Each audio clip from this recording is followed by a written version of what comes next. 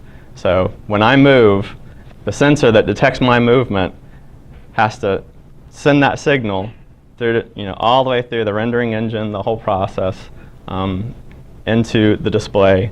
And the display itself has a lag too. It has to be able to turn that pixel on, turn it off. So, and we're talking, so if the display is already taking up 2 milliseconds, that's like a fifth of my time there. Well, plus all the other things it's doing in there. So some of the VR challenges.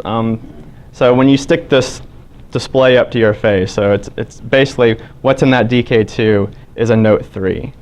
So it's just got, what is it, 1280 by 1080 or something like that. So you stick that right up to your face, you're going to see the individual pixels in there. So the lines in between those pixels, which I've got, basically creates this screen door effect where it looks like you're standing right up next to a screen door and it's blocking your light. Latency, like I said, the movement to photons. Jitter and judder, I don't think I have any videos on this, but basically this is just artifacts and rendering. So basically between sensor data and you moving your head, things start to just bounce around. It's just noise in the signal. And then obviously you can see the getup over there. You're completely tethered to this box. Very limited range as far as the cables, but I mean you can get longer cables, but you still got these things hanging off of your head. Pretty inconvenient. And there are technologies coming out, the Gear VR, but it has its limitations too, which we'll talk about. So like I said, so the resolution, so the screen door effect, how can we mitigate that? So there are 4K and 8K screens coming out, but at what cost, and is that really enough? Studies have shown that it really is going to take something like 15K, just a pure resolution, to get rid of screen door effect. So up until 15K, you can still see these lines in between the pixels. So one solution, and outside of virtual reality, phone manufacturers have been playing around with just different pixel arrangements. So knowing how our eyes work, that our eyes are more sensitive to green, we can put more green in there, and we can change the arrangement of these pixels so that they eliminate these straight lines. Although the pin tile still has those straight lines, they're playing around with these diamond patterns where they're overlapping sort of in between their straight lines. So you won't see that perfect grid pattern anymore. So those are still be playing around. I've heard Oculus say that they don't think going to 4K, 8K is the solution. They think they can do it with different pixel arrangements to get rid of that screen door effect. Yeah. But so I have another optical illusion. So that's one of the reasons I showed you. Your mind can be tricked. There is another optical illusion where there are straight lines and your mind sees straight lines. But as soon as you start putting dots in the corners, those lines bend. Yeah. So there are some tricks still on it. The diamond pixels, it looks like they're borrowing that from the print industry, because printing is really just different dots at different angles, and it appears like it's 4-color when it's really Yep. Yep. different colors at different angles.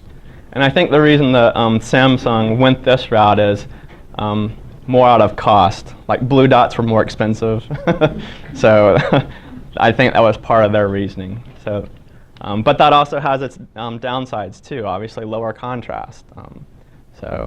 And that was some of the big complaints against the Pentile. It wasn't as bright as the regular screens, the RGB screens.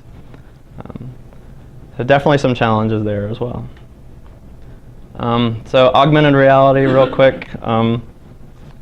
It's just a live view of the physical world. So if you, with a virtual overlaid on top of it. So if you've heard of Google Glass, that's what Google Glass is. And then the HoloLens more recently. And that's a picture of the HoloLens there. And Tony Stark is a perfect example. The Jarvis computer, that is basically the ultimate augmented reality.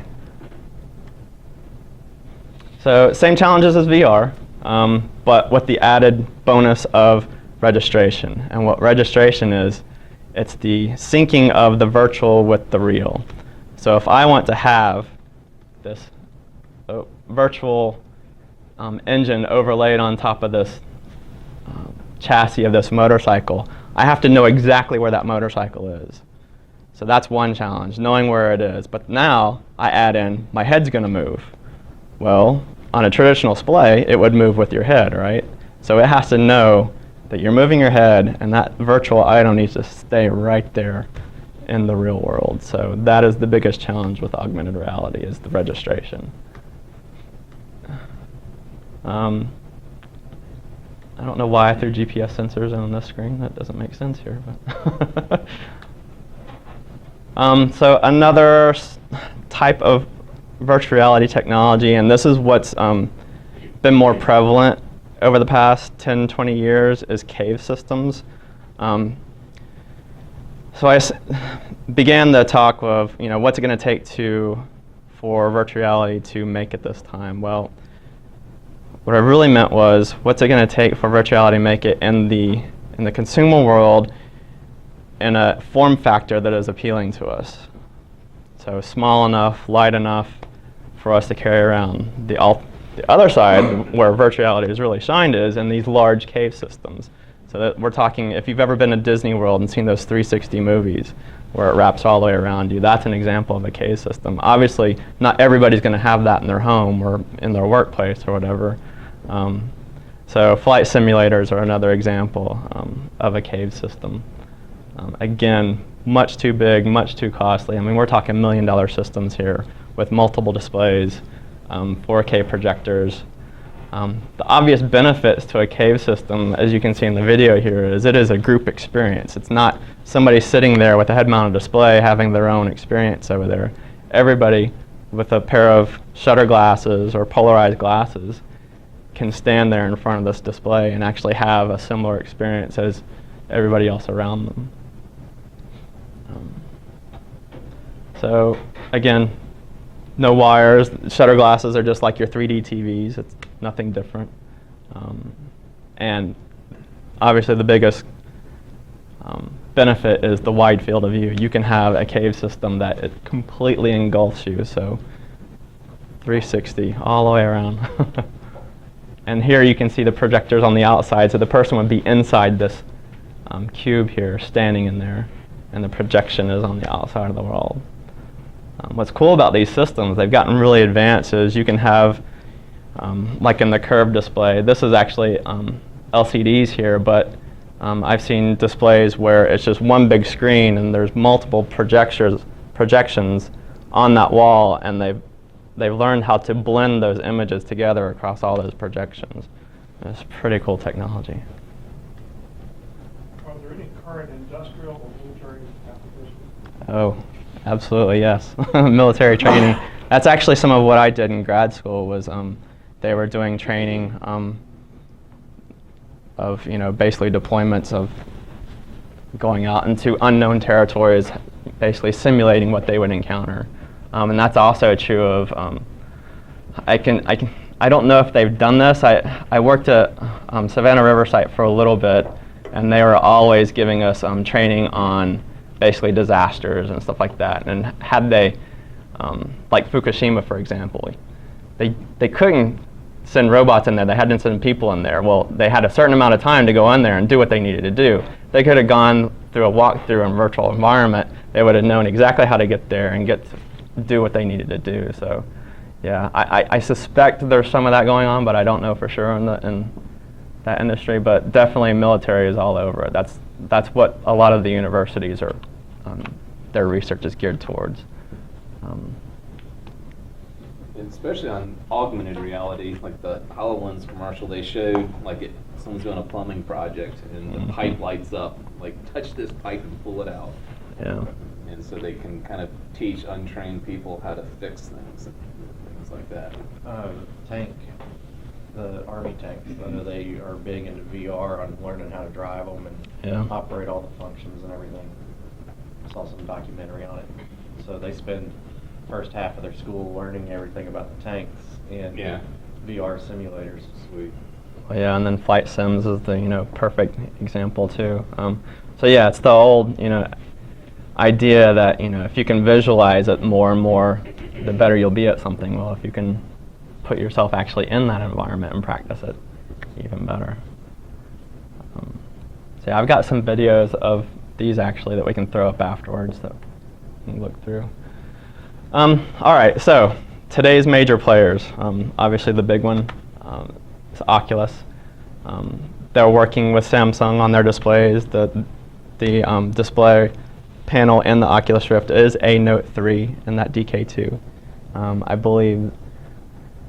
I don't think they've announced what the consumer version will have in it, but they're working with Samsung on it, so it's going to be some flavor of whatever their current phone is, I'm sure, something very similar.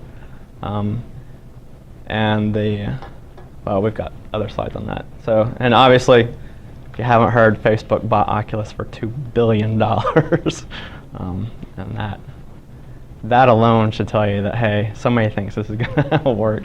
Nothing else.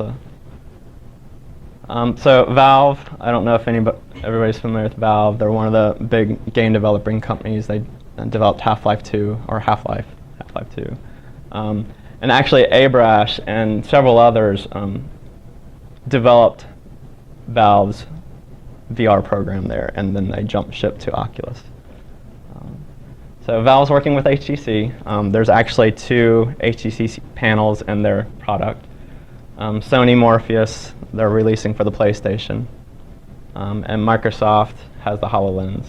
I threw out the name Jaron Lanier there. I don't know if probably not everybody's familiar with that name, but back in the 90s, remember the movie Lawnmower Man? Mm-hmm. That was sort of based on him, although it looks nothing like him. He's a big dreadlock kind of guy, but he's the one that sort of coined the term virtual reality. And he works at Microsoft. I don't know if he had anything to do with the HoloLens, though. He's working in sort of their advanced technologies, but I would be surprised if he doesn't have some input in there. And magically, the big unknown out there, getting all kinds of attention. Google invested in them. Graham Devine, another game developer back in the Atari days, he worked for Apple Games. He worked with Carmack on Quake 3. So some big names, lots of competition. That's obviously a great thing when we have more and more companies involved. Back in the 90s, there was just VPL Research, which was Jaron Lanier's company. So now we got all these big companies in here. So a bit of specs on the Rift. 1920 by 1080 screen. Like I said, it's the Note 3. 100-degree field of view. And everything in it that the phone has. So the gyros, the accelerometers for tracking orientation. So this phone sitting on your head tracking how you're moving around. So the one thing different that's not in the phone is there are basically an array of infrared lights embedded into the Rift itself, and the camera on the tripod there is an infrared camera looking at those dots, so it can tell the position of your head based on looking at those dots. It's sort of similar to the Kinect, but not really. Same kind of concept. It's pretty light. It's under a pound, and I hear the consumer version is going to be even lighter. And I believe the Sony Morpheus is even lighter than that even. So obviously you want it very light, because if you put that one on, after a while it starts to weigh down on your nose, and it's while you can move around, it's sort of like having a scuba mask on. So after a while, but not as comfortable. So you want it as light as possible. It looks like the DK2 is a smaller screen. Is it better there? Yeah, it's I forget what the DK1 was. I don't want to say it's double the resolution, but it's and I don't You don't know miss what's the field of view being smaller. It's the same field of view. Oh. Yeah. Yeah, I'm not sure why that earlier version was so big. I haven't seen one cracked open. So obviously the huge selling point of the Rift is it's $350, which is cheaper than any of the peripherals you can buy. That steering wheel over there costs more than the Rift did by quite a bit. No release date mentioned yet, other than soon, later this year, early next year. Obviously with Sony and Microsoft and Valve jumping in, they're pressured to a little more to. They say they're not, but they got to be thinking, all right, we got to get out this year because everybody else is coming out this year. Again, it's just the Note 3 in there, 75 hertz refresh rate, which is a little on the low end. It's actually the lowest of all the devices we'll see today. And that screen does have a 2 millisecond persistence. It's got a camera. I don't know if, I haven't read, does anybody know if the camera is actually enabled on this thing? I don't know if they took it out or not. But the point is, it's a Note 3. It has the potential to have the camera in there, so it could track your movement as well. So cracking open the Rift a little bit inside, so you've got this screen sitting right up against your face, so you have to be able to focus on that screen right there. So they put 2 aspherical lenses in there to help focus in on that close thing. But what those lenses also do is they distort the view because they're aspherical, so light's going to refract inside that lens. So in order to counteract that, they have to basically curve the image that's going into your eyes. So you can see it's not a perfect square, it's curved. So once it enters into the lenses will correct that image. Well, more correctly, they created this image because of the lens refraction. But the other thing to notice, on the edges you'll see what looks like the old style red-blue, separation of stereo. That's not what's going on here. So the old 3D movies where you had the red and blue, that was basically the stereo between left and right eye. Well, we've got left and right eye here. What this fringing is out the edges is basically to correct for those lenses again. So the lenses at the edges is going to reflect the different wavelengths of light differently. So the image has to separate those colors out so that they will converge once they hit your eye. So a lot of smart people figuring this out. And here's the IR lights. You can see clearly now. So the Samsung Gear VR. So now Oculus and Samsung are working together to where you can just slap your phone on this thing, and all it is a piece of plastic with those lenses in there. I'm not sure why they're charging $200 for that, but they are. I can. Exactly. I think I've heard rumor that they would like it to just come with your phone if you buy, your S6 or whatever. The sensor on the side, because it's the only thing. Well, yeah, so you'll see his finger over there, right? So this is just a little magnetic sensor tracking touch, and it's just for the menuing system. If you've seen videos of the Google Glass, they have that thing on the side of the Google Glass. It's a similar idea that you can just move in the menuing systems with moving your finger. Because basically they want this thing to just, you have your phone in your, you're waiting on somebody, just slap this thing on. You're not going to have a game controller with you, so you need something to be able to do clicks and stuff like that. The other one is like a touchpad. Yeah. Oh, so right, it's not magnetic, right? And the cardboard. Right, the cardboard has the magnetic little thing. You're right. Yep. So it has its own battery. talking to the phone over Bluetooth. Do you know? Adding. Yeah. You need to add it more, but because the phone is keep it there. That is the Note 4. Right. So yeah, the phone's not really plugging in electronically into this thing. It's just being held on there in place by two little clasps there.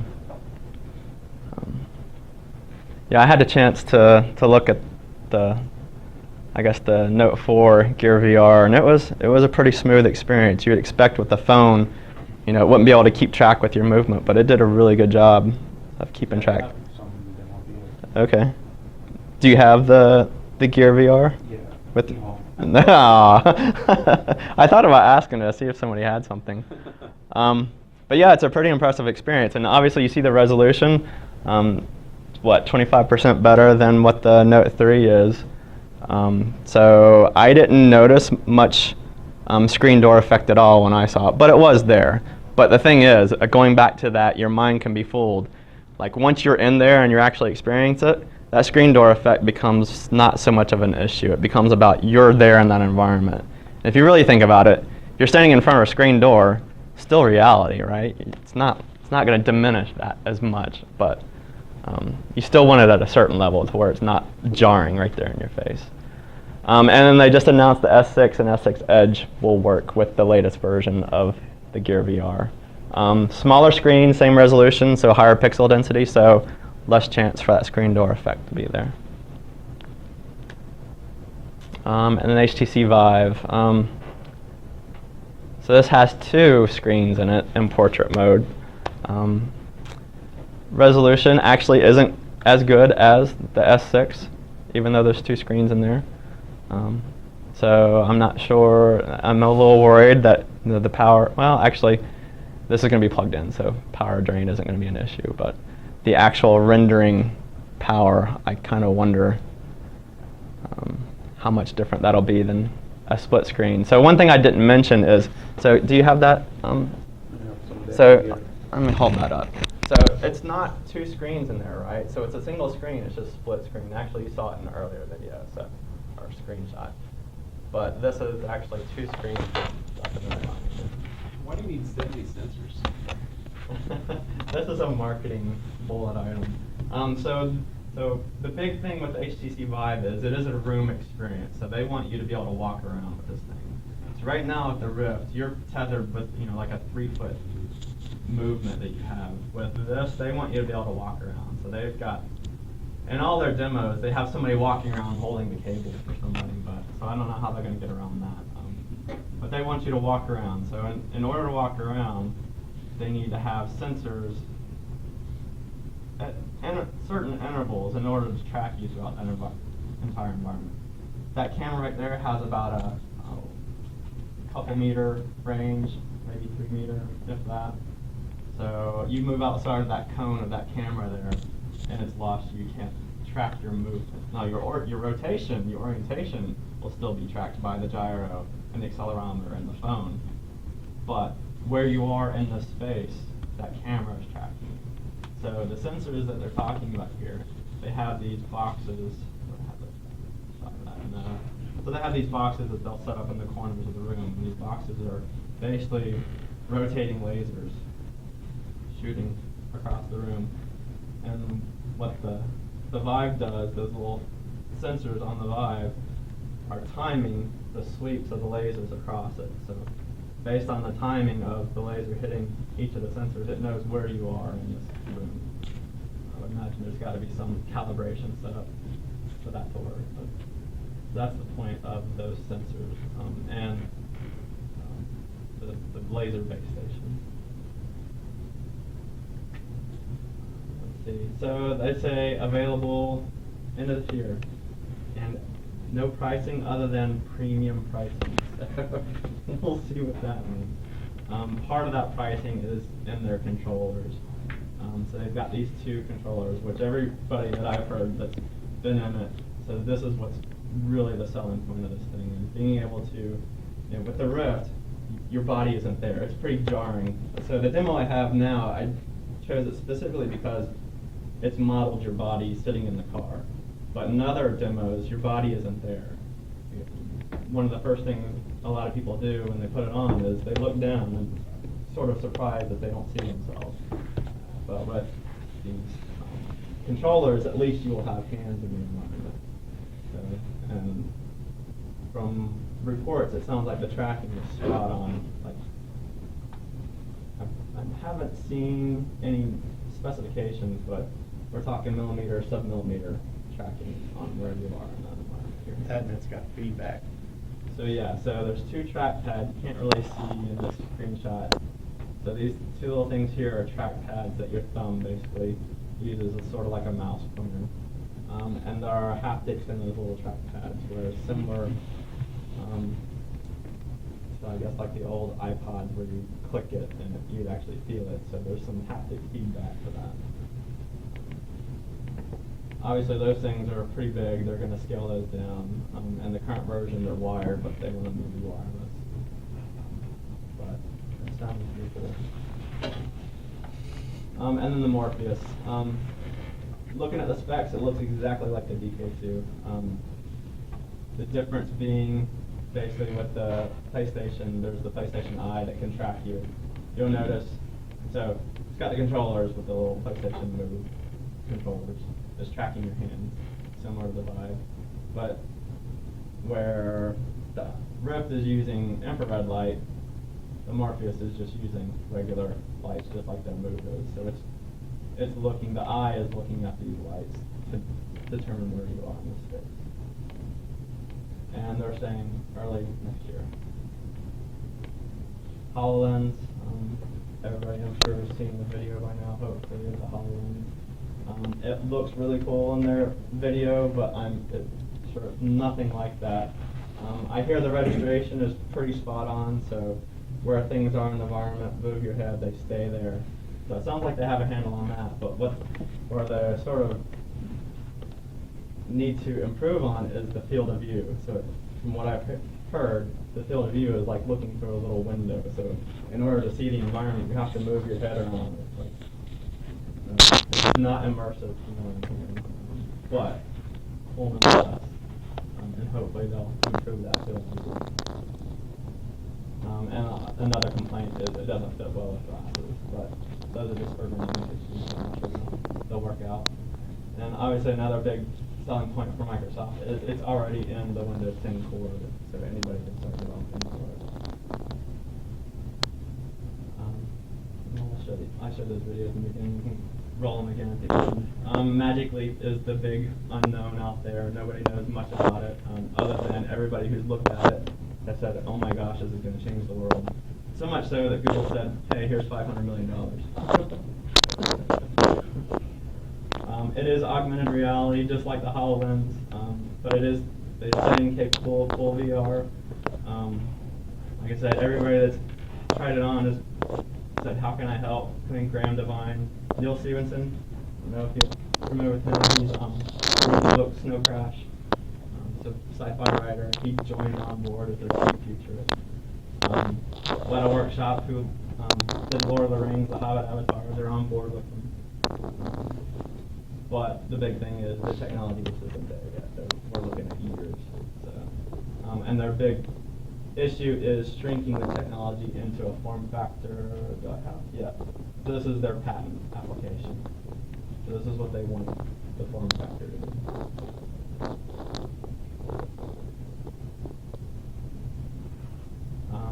So now getting into controllers. So I mentioned earlier that the Rift doesn't have. Uh-oh, I gotta go back to work. Alright guys, enjoy the Rift. So the Rift doesn't have any way to track your body or your hands. So late last year, they acquired a company called Nimble VR. And if you look at the Rift, they've got this little camera stuck on the front of it here. So this is very similar to Kinect technology. It's emitting an array that the camera is looking at, a point array in 3D. It has a wider field of view than the Rift itself, so your hand moves outside of the Rift view. You're not going to see it anyway. So. And it's hand tracking only. So you can see in the video here, we've got two little ghost hands, but if you look down, your body's still not there. Is it actually tracking the fingers? Yeah. Here.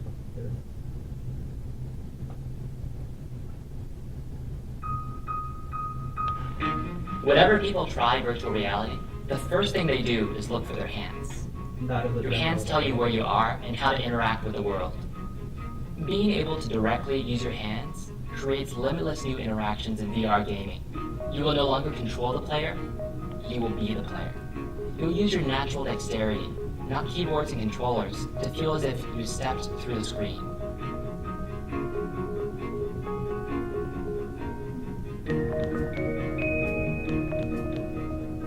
Hi, I'm Rob, a founder at Nimble.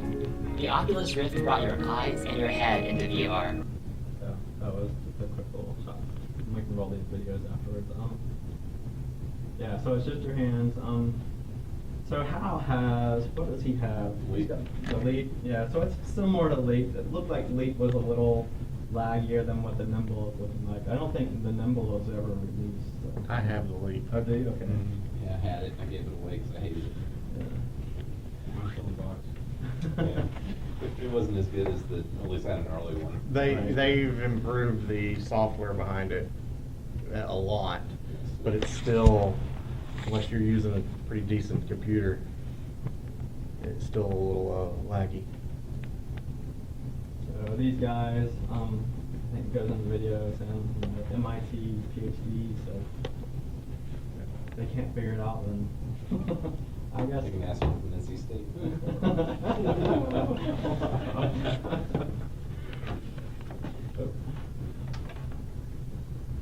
Okay, so in addition to Nimble, so it sounds like at least Samsung is in talk with Sixth Sense. And they had a Kickstarter out there to develop, basically these are magnetic trackers. So with that, it's got a limited range. There we go, 8-foot range. So within 8 feet, you got a base station. You can move these stem cells with the phone, I guess. And it'll know where they are in relative to that base station. So, all right. So this is where I came up with we've already got 20% of our time. So if you take this time that the stem cell is moving, 4.2 milliseconds, add in the 2 milliseconds of the screen delay, you don't have a whole lot of time to figure out what the scene can look like. So those are the challenges of basically from motion to photon. You got to factor in all of these sensors coming in, and they themselves have latency. So I think we talked about the Kinect. What is the Kinect? 30 frames a second. Yeah, so be challenging to have that and be able to go through the entire pipeline of everything else that's going on. So like I said, so recently, I think it was just announced that Samsung is talking to STEM. So think about the Gear VR. So you just got the phone there, so it's tracking your orientation. Has no way to know where you are in this room other than you're facing this way, right? So they're talking to STEM and to put one of these stem cells on top of the Gear VR to track where you are in this environment.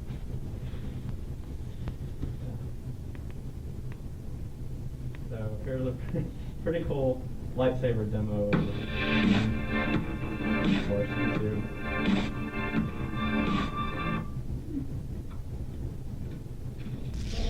We're here at GDC 2015, and we just tried a 6 Sense demo. We missed it last year. They've done some refinement. This is a new where you have to position in 6 degrees. You get milliseconds per frame. It's like 240 hertz updates, which is really good. The latency is good, and also really the precision is good. This demo did a few things. The demo showed 6 Sense in VR standing up, which we haven't done before. It's still a tethered experience, but some things they've built into the demo, for example, bound. So basically, at the end of that report, they were really impressed with how accurate it was registering your hand. It was so accurate that it was basically the lightsaber demo where the little droid is shooting lasers at you, and you have to basically block the lasers. So they were able to manipulate the lightsabers to block those well enough. Another cool is somebody using it to target practice. So the thing I noticed in here, the thing I noticed here is how he's just popping these things.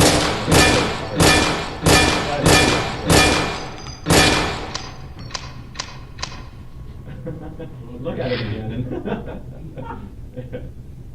Well, that's great for training. Yeah. Now I know how to walk. And I don't have much to say about these things other than I should put it in here because they're out there. So the other issue is basically you're stationary. How do you move in this environment? You're tethered by a wire. You can only walk so far. Vive, even with the Vive, you're still in a room. You're in a 15 by 15 room. So there are these treadmills out there. And so this is basically meant for a consumer, but there are treadmills out there that are room size that the military has used. So they're these huge belts that can move any direction, more realistic than basically sliding on your socks on a piece of plastic. But $600, good luck with that. And then there's the hamster ball, which is awesome. You got to see this so you can believe it. My wife would kill me. That's very lawnmower manish. Yes. Yeah. So obviously you're pushing against the ball, so it's not like actually walking, but it's better than. But it's never ending. It's like you don't have the end of the room. It's never ending. Right. Yep. But obviously the issue with the big ball is there's inertia. He looks always going up. Yeah. Yeah. Right. That and the initial incline. Yeah. You're getting it rolling. Yeah. The inertia of it stopping. And you can see in there, like, there's this harness, right? So you have this huge get up in here, because you've got to have a laptop in there. Oh my goodness. And it's sort of the bar there, just in case. That's insane. But, hey. We gotta get on that. I'll go for taking the football test. It's good for the living room. Yeah. You got a garage, maybe. Make the ball bigger.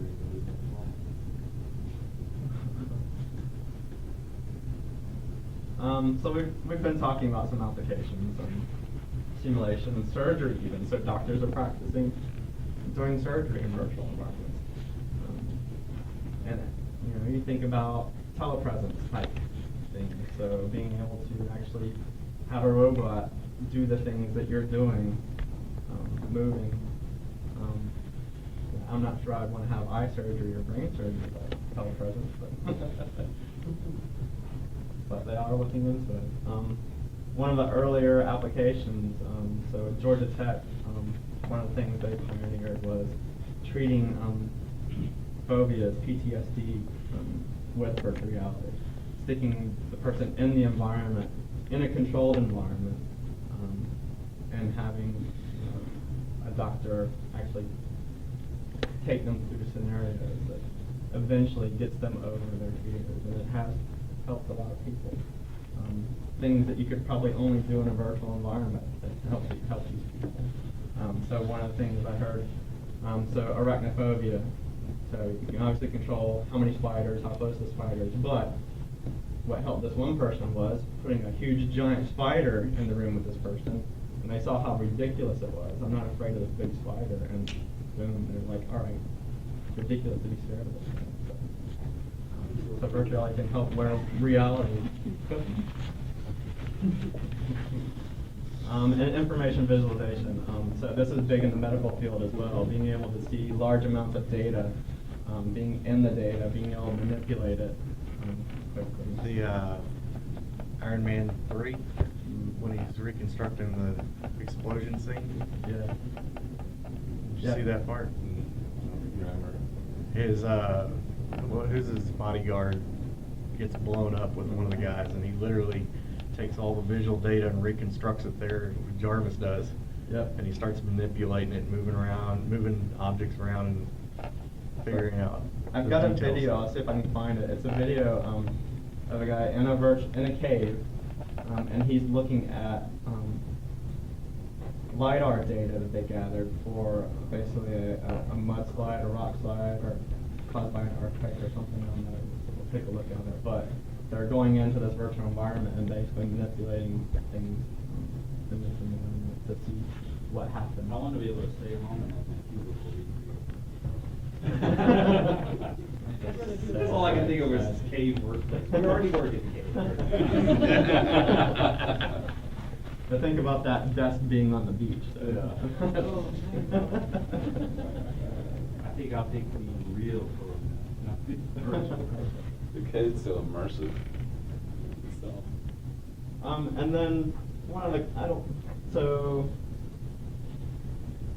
maybe from pilot's perspective, we've got the drone, piloting drones remotely too. So instead of sitting at your desk looking at a computer screen, you could actually put this head-mounted display on and actually 360 look all around and be able to pilot these drones. These are actually commercial drones you can buy, have these 360 cameras. And so for me, like being able to watch a sporting event, like have a 360 camera sitting, at the 50-yard line or whatever, or behind the home plate, and be able to look around and actually be there, that would be pretty awesome. In conferences, can't attend a conference, but to actually be there, have some benefit, feel the excitement that everybody else is feeling instead of just watching it.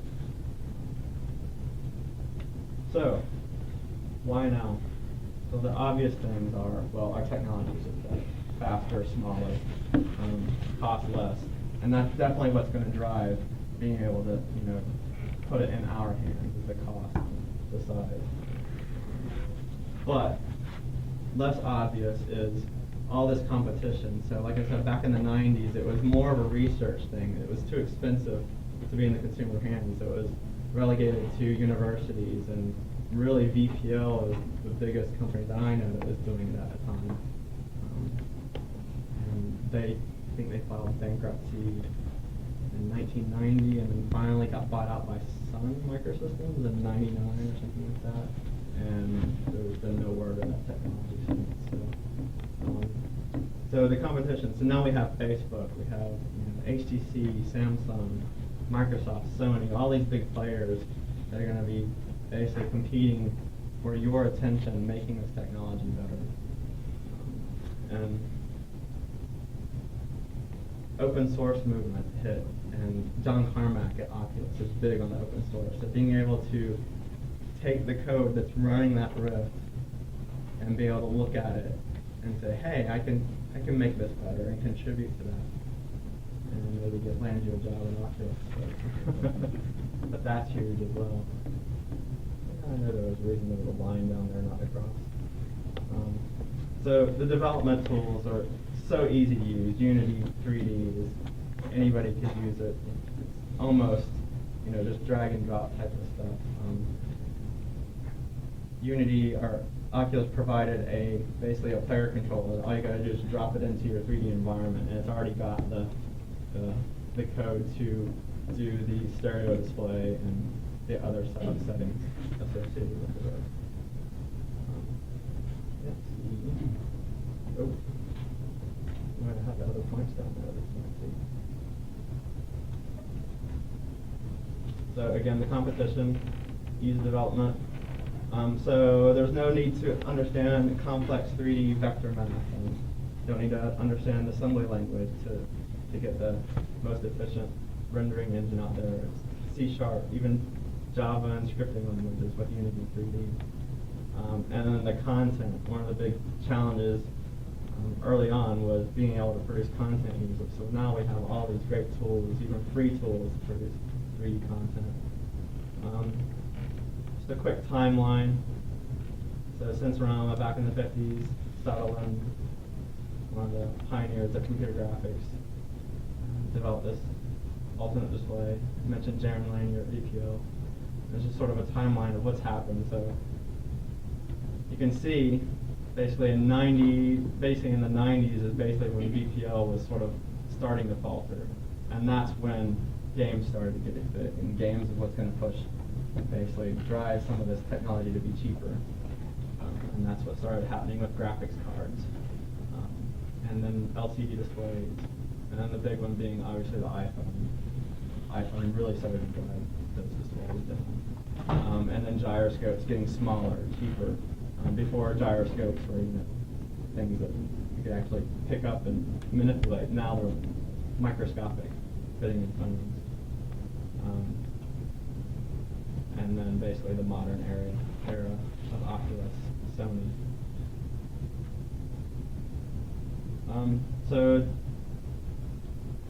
Dr. Brooks, he wrote the book The Mythical Memory. He was also one of the big pioneers in virtual reality back in the 90s. Up at UNC Chapel Hill, they have a pretty nice lab up there, virtual reality lab, where they're doing a lot of medical application research with virtual reality. They have this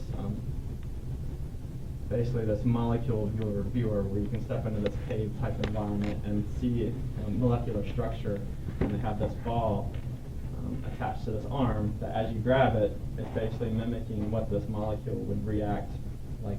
Well, obviously forces scale down tremendously, but as you push on this thing, it reacts as it would to scale. So he wrote a couple papers based on his research. In '94, basically VR almost worked, but lag was too much of an issue.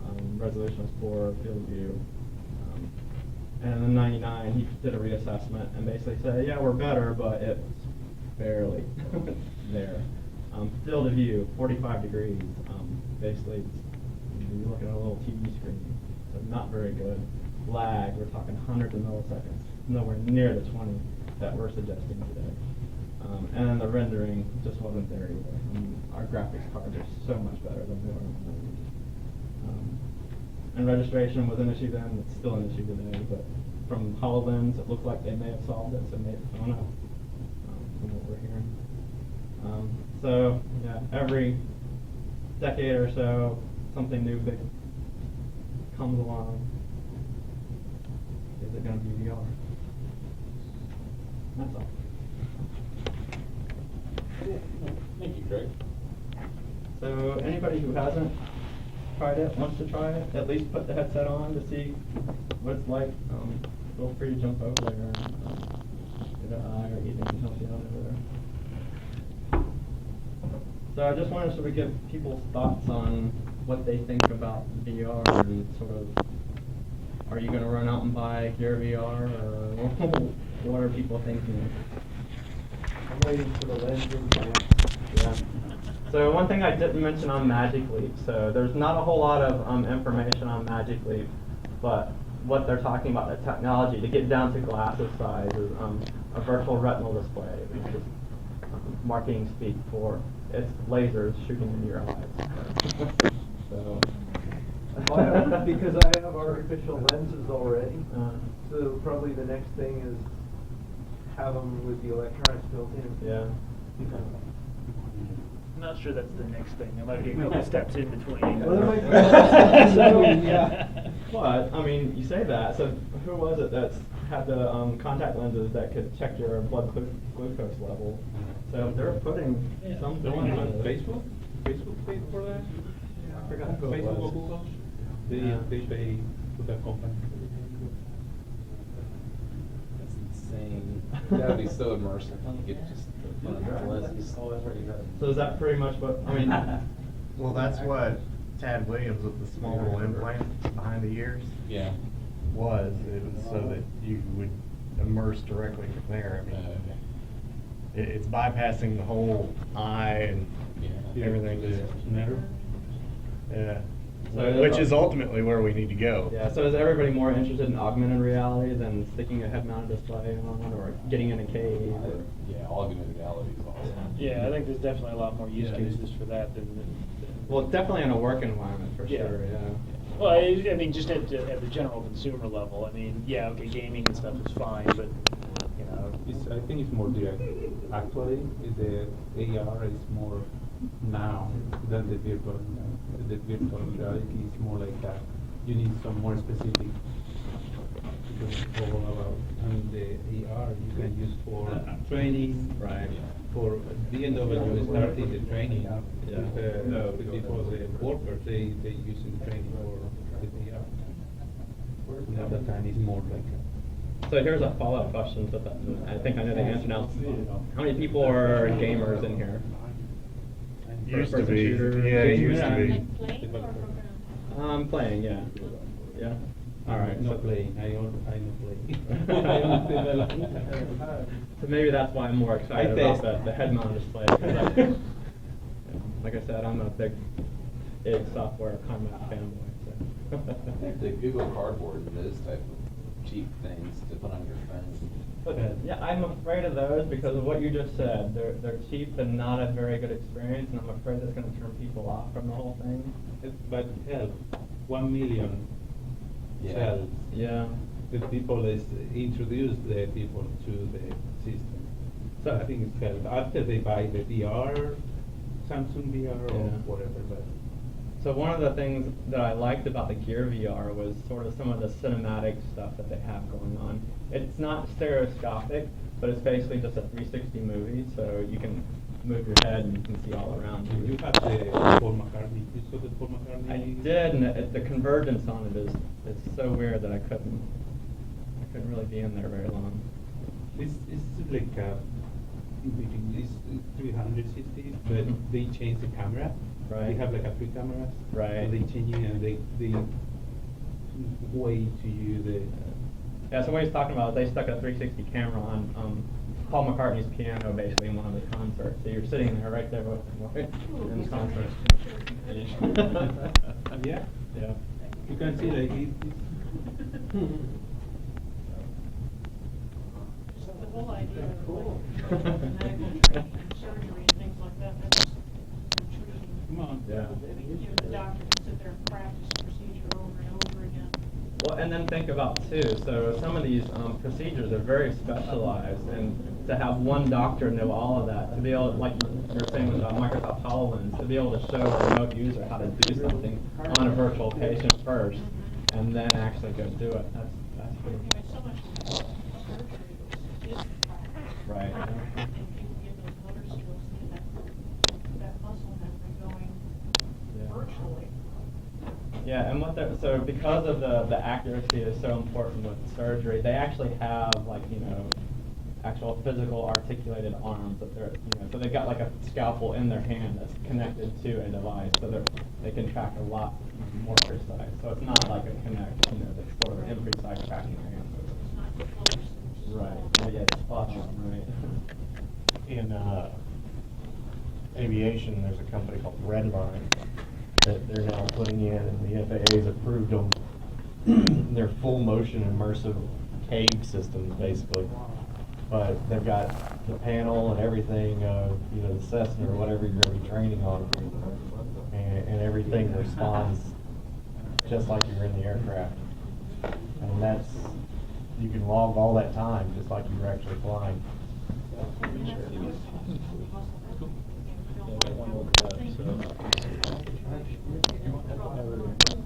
Your muscle movements kick in. All right, so I'm going to disagree there. This is real world experience. 2 years ago, I was in a plane crash. That's pretty real world. Came out of 11,000 feet with fire in the cockpit. Hit the Gulf of Mexico at 100 knots. Do you know what training consists of for that scenario? Reading a book. And we have a checklist, and it's called Fire in the Cockpit Checklist. Take 20 minutes. The reality is I never saw a checklist. There was no muscle memory to it. There was no nothing. It was a live or a die scenario. And there's no training in the world that you can do for that. Matter of fact, my dad, when he was flying, he said his whole checklist was add an extra 20 degrees because he doesn't want to live through this. So I mean, this is long term. It's the knowledge.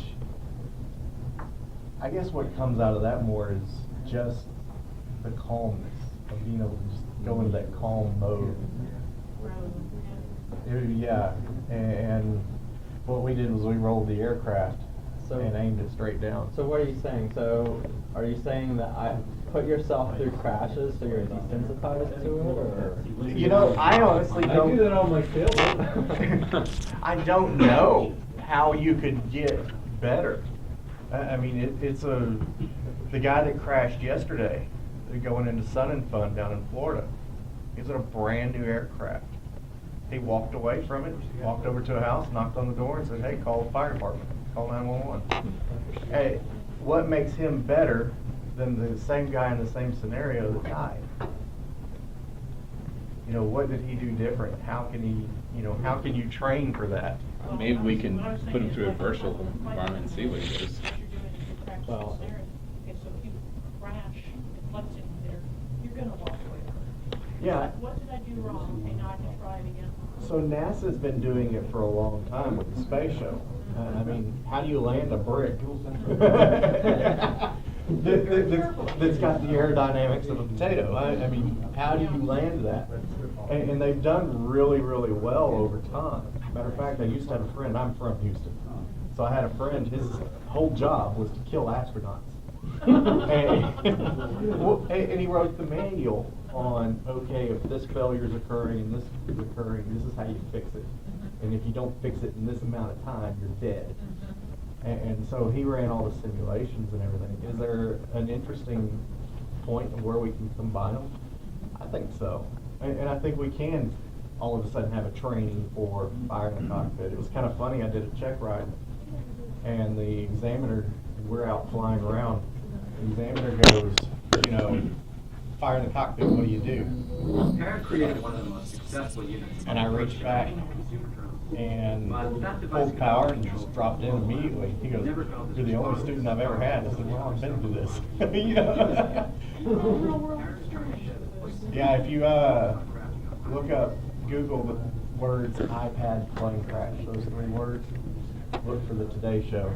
You'll see my whole incident. Oh, wow. I saw the other day the documentary about the Hudson River, the US Air Force, and they was like they take 6 minutes for, and they had the manual like a 20 minutes touching buttons for the emergency. It's like we don't have time. No, it's to look. Shortcut here. Yeah, it's like pages and pages of manual like that. Yeah, to look at the checklist and everything. And there's another thing of when we start getting into virtual reality in flight. A good example is my dad. He took off out of Lakefront down in New Orleans. And he says as soon as he rotated and pulled back, he just looked up and the windscreen went red. He had a bird strike.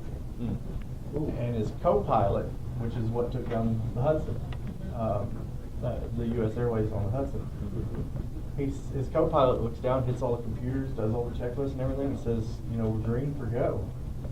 My dad said he just wiggled the stick and said, no, something's wrong, declared an emergency, landed at New Orleans International, had broken 7 blades in one of the turbines. That would have killed him. That would have killed him. So getting back to the virtual reality side of it, can you train for some of those? How do you train for that feel? You know, driving a car, people that are really good at driving cars, you can ask them and they can actually feel all 4 tires. You know, where they're connecting, you know, that one's hitting rocks. And right, so, I mean, in that scenario, it's putting yourself in extreme conditions where you would never be. So it's interesting you brought that up. So I learned to drive on a gravel road in an old beat-up truck. It was the greatest experience ever. I just powered that thing down those dirt roads, and I learned how to slide. So I'm very comfortable when it ices over. I don't freak out.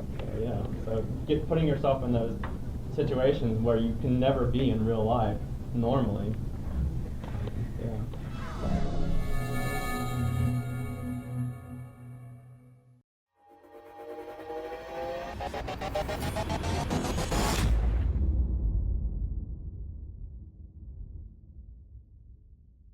What's up guys, Zach from VR Forum here. I'm sure many of you are familiar with the test scene that comes with the Oculus Rift SDK configuration utility. For many of us, it was our first experience with the Oculus Rift or with VR in general.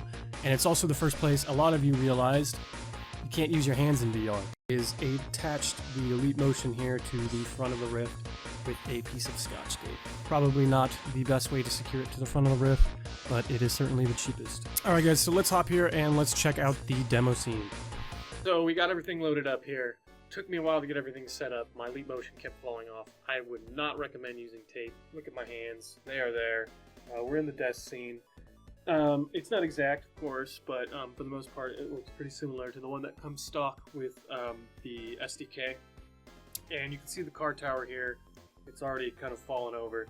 But one thing I want to get out of the way before we get started is... I wanted to do that for so long. That felt so empowering. So it's just really cool to be able to sit here and wiggle my fingers like this. The latency is really, really low. So, as you can see, I'm waving my hands around pretty good, and it's keeping up with it. My brain, I would say, is about 90% sure that these are my hands. If I sit here and stare at it for a while and just kind of wiggle my fingers around, my brain kind of just gets like, okay, that's your hand. I'll accept that. So yeah, this is awesome. Small issue, like when you get your hands too close together, it can kind of confuse the leap motion, make you look like you have rickets or something.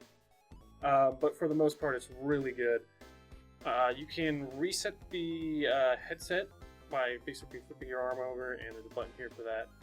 You can also reset the entire scene by clicking on the that one. I wouldn't recommend other developers do this just because, like I was saying, when you get your hands too close together, it kind of screws everything up. So this is a little bit touchy and hard to actually use. So I would prefer probably something like in the air. I think that would be a little bit better. But yeah, let's mess around here. So basically, people were always amazed by the plant in the original demo scene. So now you can actually pick it up, bring it up to your face, get real nice and close with it. Unfortunately, I do not have positional tracking right now. I do not know why it works fine when I'm running this in direct riff mode. I have to run it through extended mode to be able to record, and for some reason the positional tracking camera just won't come on. That's okay, this is still really neat. Anyone fancy a game of cards? Let's shuffle the deck here. Here you are. There's yours. There you go. Alright. So I think how the dev decided to handle picking up stuff was just kind of making it stick to you, which, you know, works. Let's see if we can scoop some stuff up here. This is really cool. This works well. Pick stuff up, just kind of come up under it. And then my hands go through the desk, which is a little weird. My brain's like, what the heck? That's not supposed to happen. Let's have it be. But yeah, this is so cool. Pick up this lamp. Slam this down with the... Get out of here. That's so fun.